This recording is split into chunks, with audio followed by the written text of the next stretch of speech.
नाहेगा चारित्राणां गंभीरा मोक्षे मार्गोपदेशका।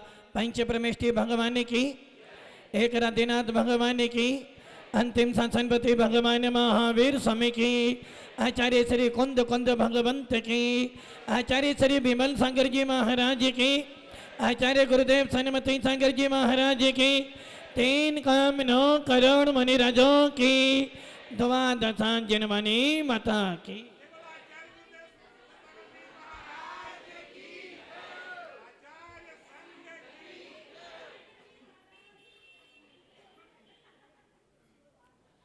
भव्य आत्माओं,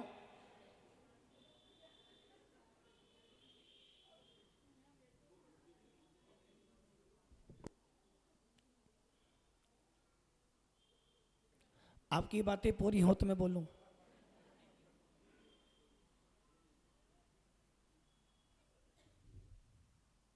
भव्य आत्माओं, अंतिम शासनपति भगवान महावीर जो हमारे इस काल के अंतिम तीर्थंकर हैं, और ऐसे भगवान महावीर जिन्होंने हमें समय समय पर ऐसे सूत्र दिए हैं जिन सूत्रों का पालन कर कर हम अपने आप का कल्याण कर सकते हैं। भगवान महावीर ने सूत्र दिया था, जियो और सब जानते हैं, और ये एक सूत्र आपके जीवन को बदल सकता है। और आपके ही नहीं, जो जो जीव भगवान बनना चाहता है, यदि सूत्र का अमल करे तो वो भगवान बन सकता है। जिन शासन में हिंसा परमो धर्म बोला जाता है, और इस हिंसा परमो धर्म का पालन करने वाले यदि कोई है तो वो होते हैं परमात्मा।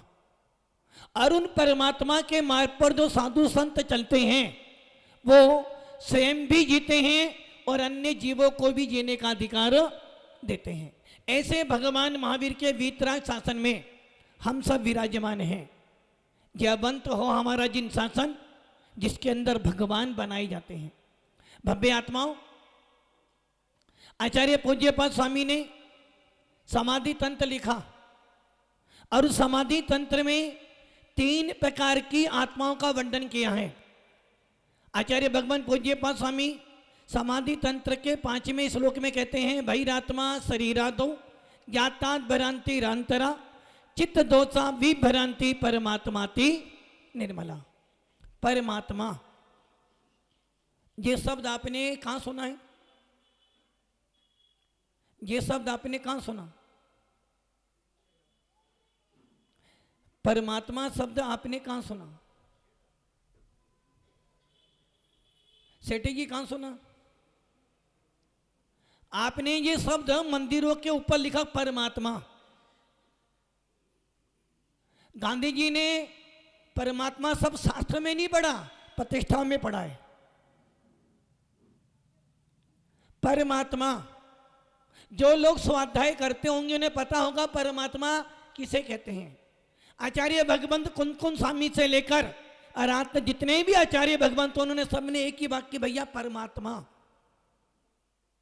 यदि तुझे परमात्मा का बोध हो जाएगा तो समझना तू जैन लिखने का अधिकारी हो जाएगा।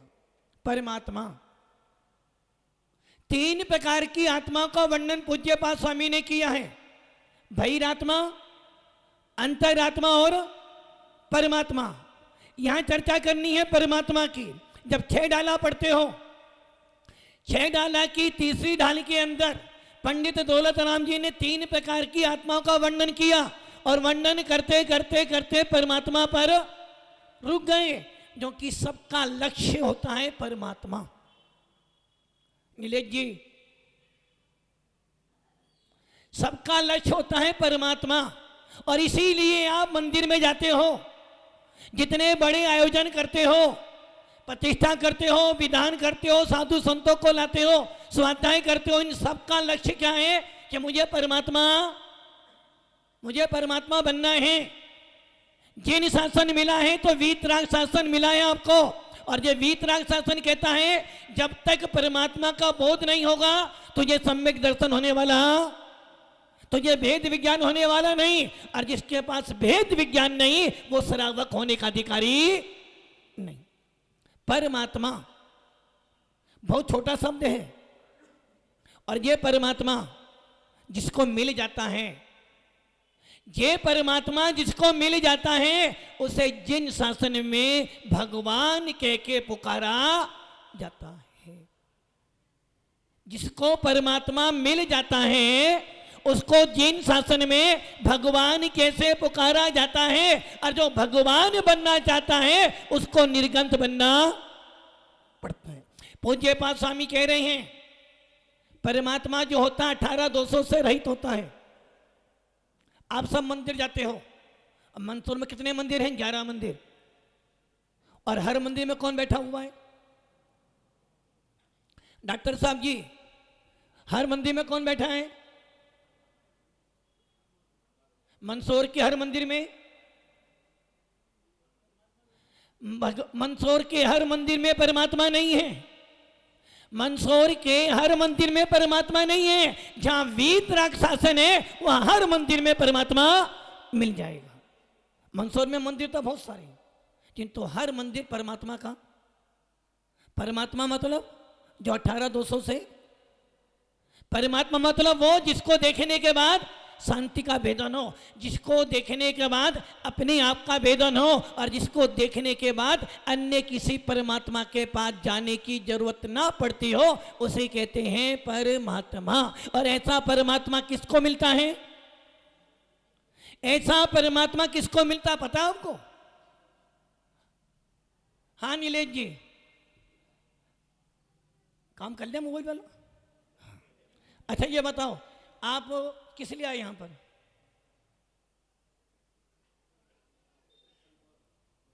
हाँ, आप आए किस लिए यहां पर? मात्र परमात्मा को खोजने के लिए, परमात्मा देखने के लिए आए हो यहां पर आप। यदि जैन शासन पाकर भी परमात्मा का बोध नहीं कर पाए तो समझना आपके लिए जैन शासन मिलना वैसे ही है जैसे किसी व्यक्ति को डायमंड तो मिला, चिंतामणि रतन तो मिला, किंतु क्या कर दिया उसने? थोड़े से विषय भोगों के लिए उस चिंतामणि रतन को गवा दिया। भव्य आत्माओं, परमात्मा, और ये आप सब ये जानते हो परमात्मा बनने के लिए क्या करना पड़ता है? परमात्मा बनने के लिए क्या करना पड़ता है? राजकुमार जी मंदिर बनाया है, बनाया ना मंदिर? किसका मंदिर है? परमात्मा का। और परमात्मा बनने के लिए क्या करना पड़ता है? जिसको परमात्मा बनना है उसको वीतराग शासन में आना पड़ेगा। संसार में बहुत सारे शासन हैं, किंतु किसी भी शासन से परमात्मा नहीं बन सकते। और जहां वीतराग शासन मिल जाता है वहीं पे परमात्मा पद की प्राप्ति हो जाती है। सौभाग्यशाली हो, आपको कहीं जाना नहीं है। दुनिया ढूंढती है कि परमात्मा मिल जाए, परमात्मा बनने का मार्ग मिल जाए, परमात्मा बनने का मंत्र मिल जाए, किंतु आप पुण्यशाली हो कि आपको परमात्मा बनने का मार्ग मिल गया है। जो कोई भी परमात्मा बनेगा, आज बने, कल बने, परसों बने, भूत में बने हैं या भविष्य में बनेंगे या वर्तमान में बन रहे हैं, सबके सब वीतराग शासन से ही बनेंगे। इसके अलावा और कोई शासन या कोई मार्ग। और आपको क्या मिला है? आपको कौन सा मार्ग मिला है? कौन सा मार्ग मिला है? रमेश जी क्या मिला आपको? किस लिए मिला है? परमात्मा बनने, और परमात्मा बनने के लिए निर्गंथ बनना। बिना निर्गंथ बने, बिना निर्गंथ बने परमात्मा नहीं बन सकते हो। और बिना निर्गंथ बने आपका मोक्ष निश्चित। इसलिए परमात्मा जिनको बनना है उनको वीतराग शासन में आना। समाज में, जैन समाज में 2 चीजों का मूल्य है। नंद किशोर जी सुनो इधर, समाज में 2 चीजों का बड़ा मूल्य है, एक मंडल का और एक कौन बोला? समाज में दो का मूल्य ज्यादा, किसका? एक कमंडल और एक, आवाज नहीं आ रही, एक तो मंडल का, दूसरा कमंडल। घर में दो ही का मूल्य होता है, एक घर में ही दो ही व्यक्ति का मूल्य, किसका?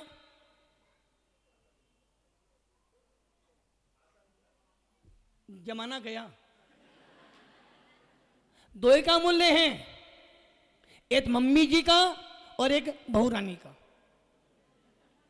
दो ही का मूल्य है।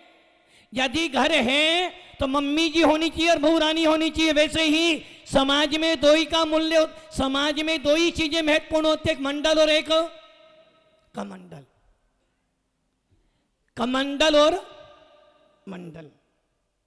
कमंडल साधुओं का उपकरण होता है, कमंडल साधुओं की शोभा होती है, कमंडल साधुओं के हाथ में शोभा देता है और मंडल समाज में शोभा देता है।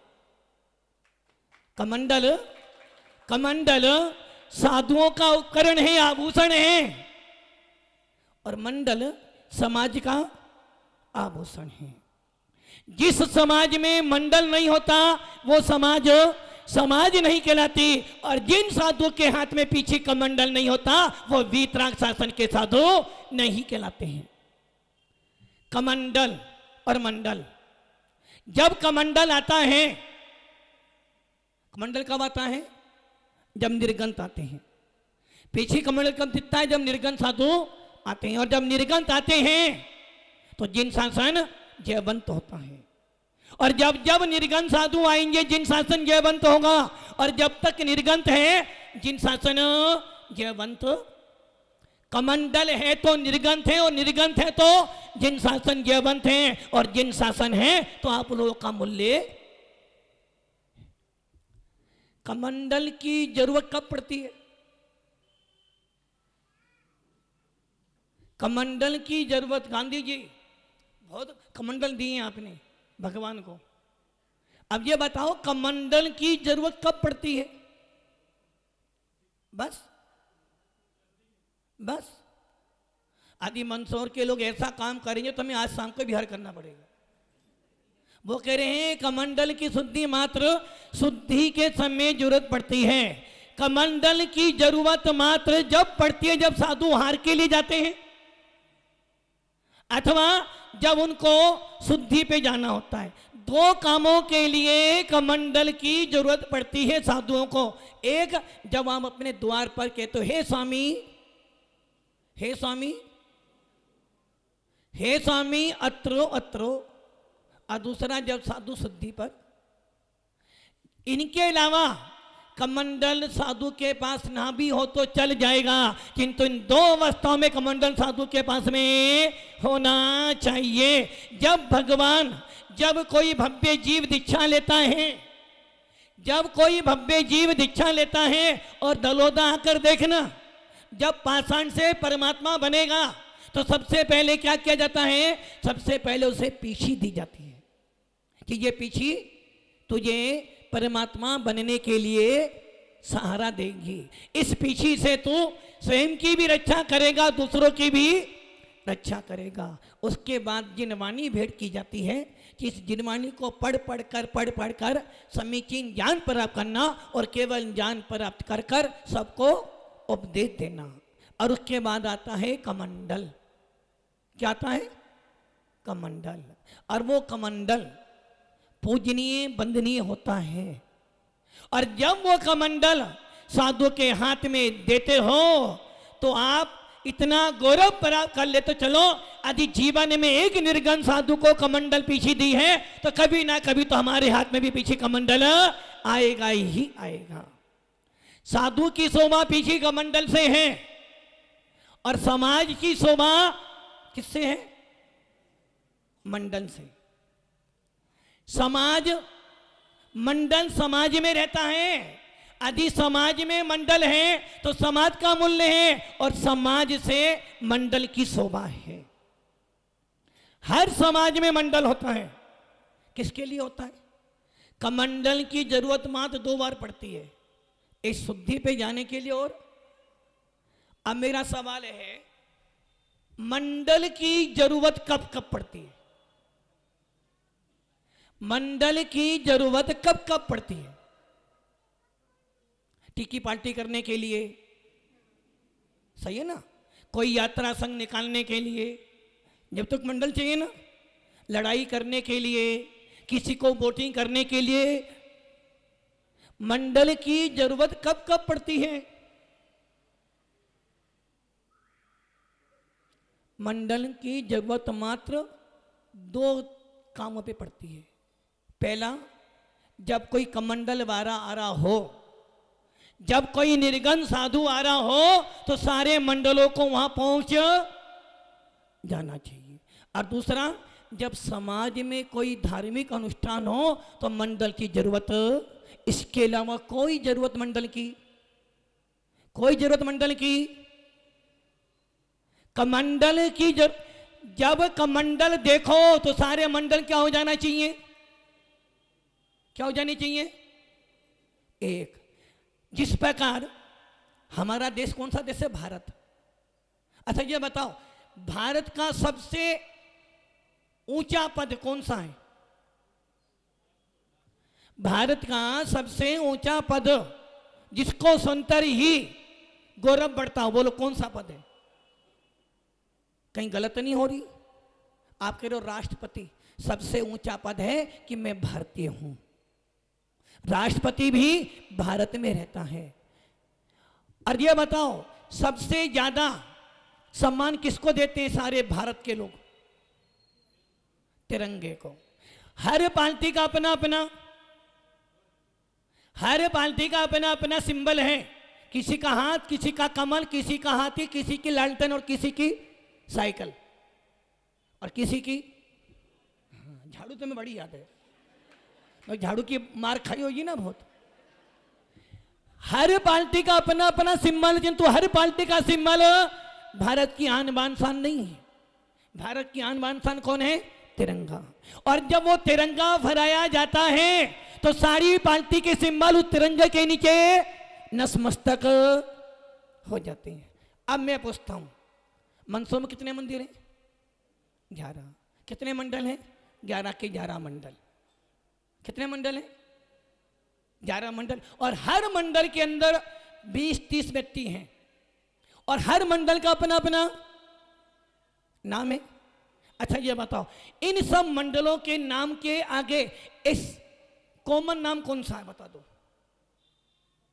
जिस प्रकार तिरंगा भारत की आन बान शान है, वैसे ही मंदसौर में ही नहीं, जितने भी नगर है, हर नगरों में मंडल होते हैं अलग अलग, और सबका अपना अपना अलग अलग नाम है।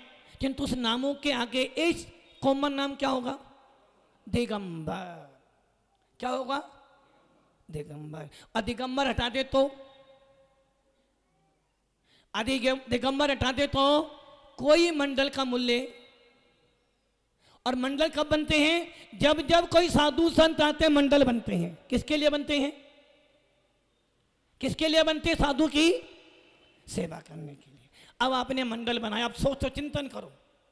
11 मंडल, और इन 11 के 11 मंडलों का अपना अपना नाम, अपना अपना अस्तित्व, अपनी अपनी कोड ड्रेस भी होगी, और सबका अपनी अपना मेंबरशिप भी होगी।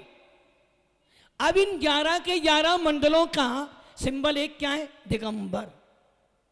दिगंबर ही है ना। अब मैं आपसे पूछता हूं, यदि 11 मंडल में, एक मंडल में यदि 20 व्यक्ति भी हैं, कितने लोग हो गए? कितने होंगे? 220। और 220 में से हर मंडल के 5-5 मेंबर भी निकल जाएं, कितने हो जाए? 55। यदि ये 55 मेंबर किसी का मंडल वाले को साथ में लेकर आए तो क्या कहेंगे लोग? जिन शासन, जिन शासन जय। आपने क्या किया?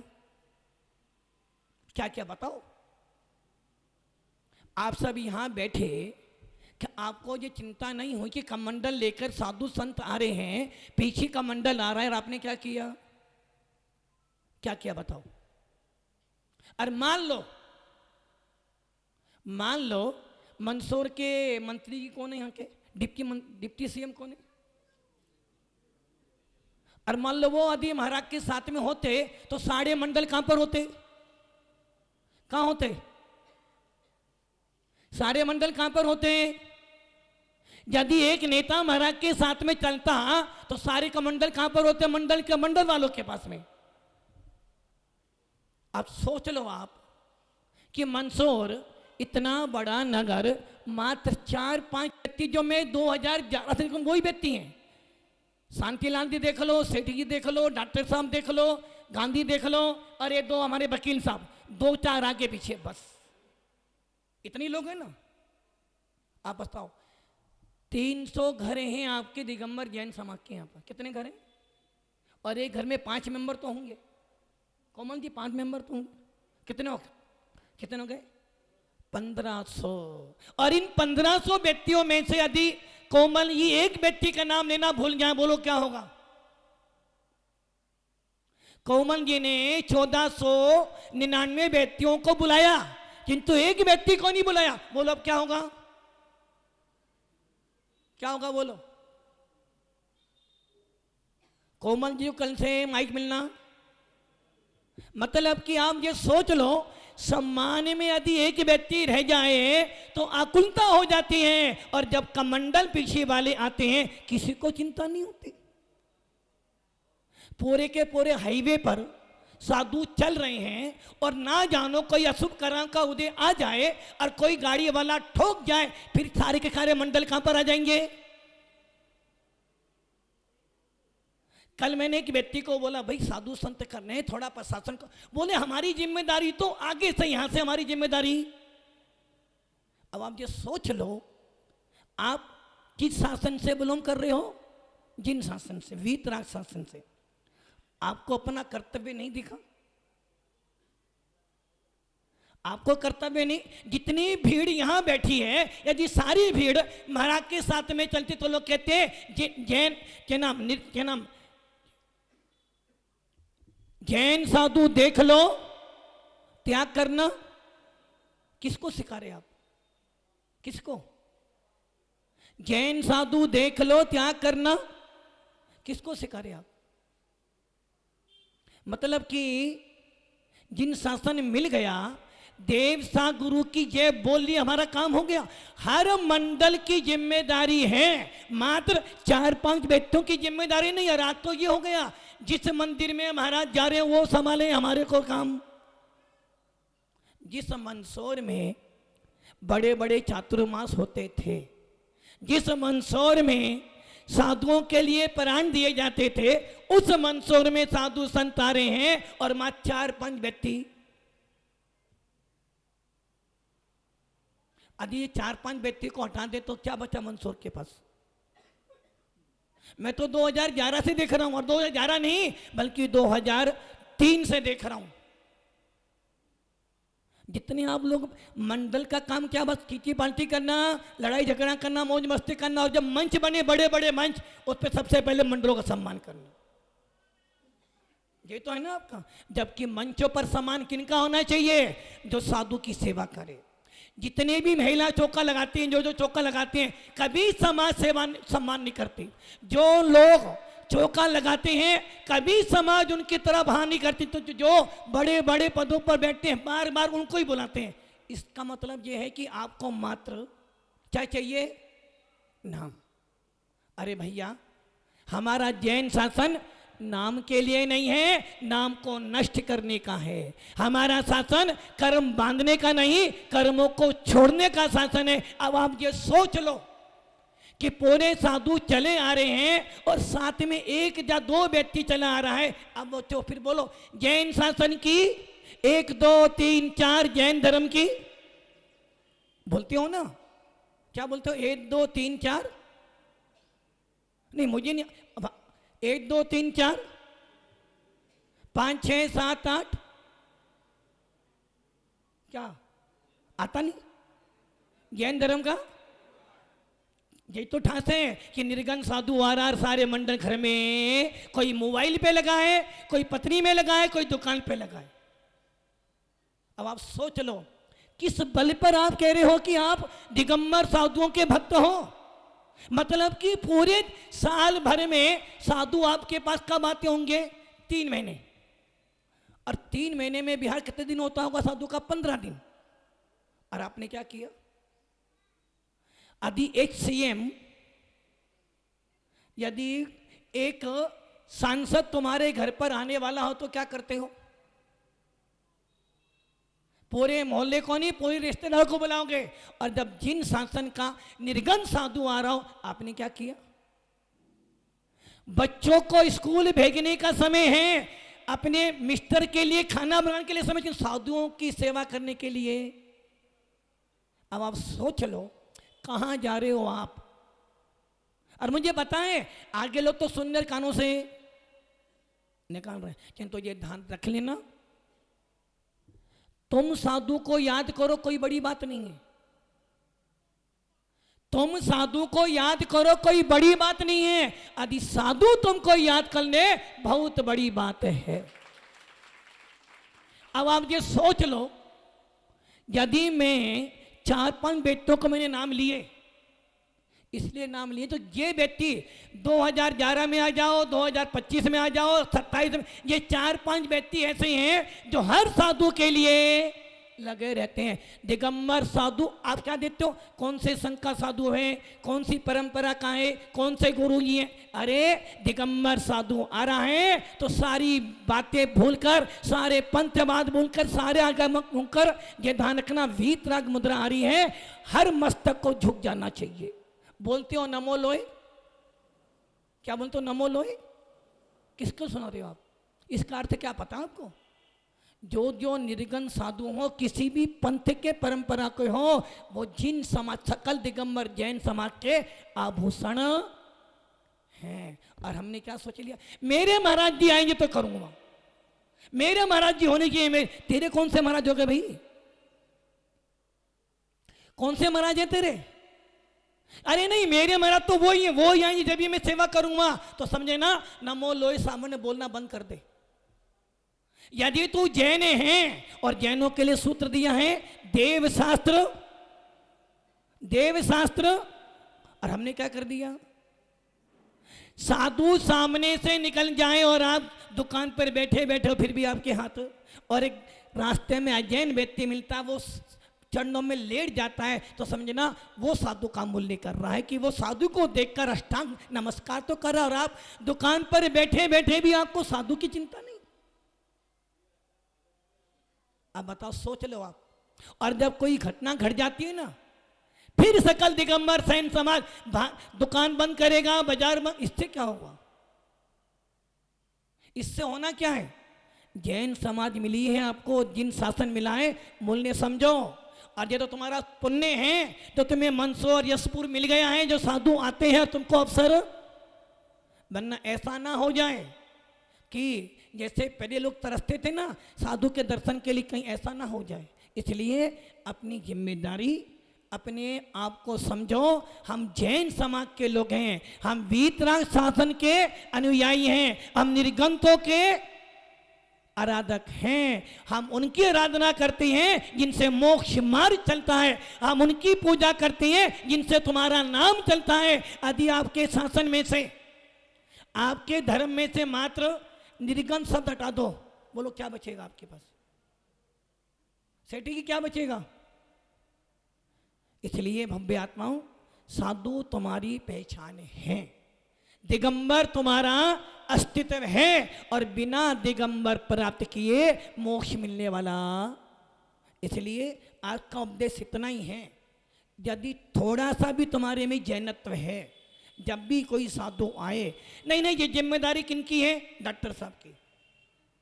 ये जिम्मेदारी किनकी है? सेठी की। ये जिम्मेदारी किनकी बन रही है? वो वकील साहब। कहाँ है वकील साहब? कोर्ट में गए क्या? अब आप सोच लो, 70 साल का बूढ़ा व्यक्ति, और वो एक लड़का तो वो इंदौर नौकरी करता, वहां से आया कि नहीं महाराज जी यार मुझे बिहार करवाना। अब आप सोच लो, यदि इतने सारे लोग महाराज को लेने चलते, 2-3 दिन लाते, फिर बोलते 1 2 3 4 जैन धर्म की, कितना आनंद आता। तुम्हें भी आनंद आता, साधु को भी आनंद आता। साधु कहता नहीं, मंदसौर दिगंबर जैन समाज गुरु भक्त है जो साधुओं का सम्मान। सुनाई दे रहा है महावीर जी? क्या सुनाई दे रहा है? क्या सुनाई दे रहा है? जीवन में सूत्र बांध लेना, जो गुरु कहे वो तो करना, और जो गुरु करे वो कभी भी नहीं करना। इसलिए भव्य आत्माओं, समझदार हो मंदसौर के लोग, इसलिए अपनी जिम्मेदारी समझो, साधु संतों का मूल्य समझो। यदि साधु संत कहीं जाएं और फिर शांत है कि ये मंदसौर के लोग हैं जो हमारी सेवा करते हैं, जो साधु की सेवा करते हैं, तो आपका मूल्य बढ़ेगा। इसलिए अपने अपने जिम्मेदारी समझो और जिन शासन को आगे बढ़ाओ। ओम नमः। जय बोलो आचार्य गुरुदेव सुंदर सागर